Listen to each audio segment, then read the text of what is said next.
I want to start a business, but I don't know what. For a lot of us, the biggest challenge is the very first step. What is that business I want to start? What is my idea? What is it that I really want to do? Some of us know exactly what we want to do. Most of us don't. I'm going to tell you that all business ideas can actually be put into 4 categories or 4 buckets. And if you have clarity on those 4 buckets, what are those categories?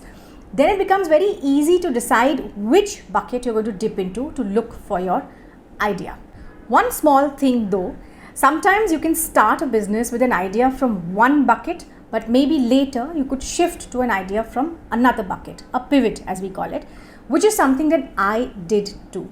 But all business ideas come from these 4 buckets.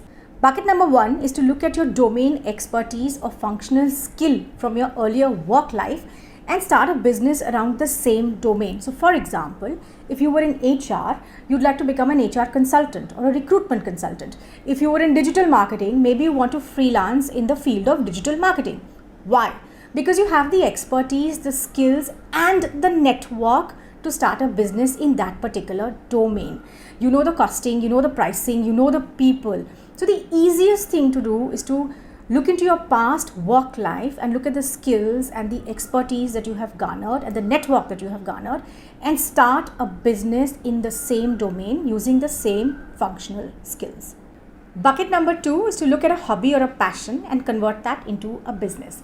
This is a tricky one with many pros and cons, because when you have a hobby that you like to spend time on away from your work stress, if you try to convert that into full-time work and try to make money out of it, you may not enjoy it so much. The pro obviously is that because you like spending time on it, you might as well convert it into full-time work and you might as well make money out of it as well. I would urge you to think hard before you dip into this bucket. Bucket number 3 is to identify a gap or a need that they may exist and to look for a product or a service that could actually fill that gap. A very simplistic example would be that you live in an area where a lot of working population, single working population stays, and they require home cooked food and you like making food. So maybe you could start a tiffin service with home cooked food. This is also a very popular bucket that people dip into, to identify a gap or to identify a need and then to look at a service or a product that would plug that gap. Bucket number 4 is to, instead of thinking of an idea to start a business, is to join an existing business. This could be a family member or a friend who's already running a business and you partner with them. So you bring in either sweat equity in terms of skills, in terms of strengths, in terms of your functional skills, or you could also bring in money, to add to help the business grow.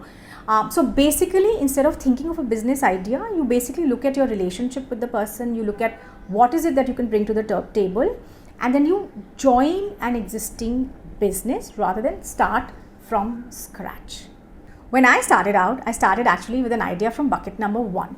I had been in marketing and events pretty much all my work life. So I had a vendor network, I understood pricing, costing, I understood the operations. So I started by doing internal events for corporates, team building offsites, fun Fridays. But later I shifted to bucket number 2. I love speaking and I wanted to actually build a business around that.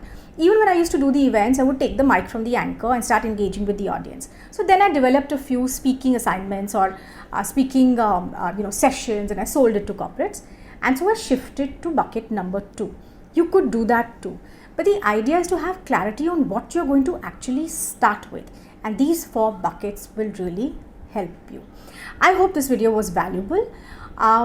Stay tuned because we're going to talk a lot about starting and growing small businesses in this series. Stay tuned. Bye-bye.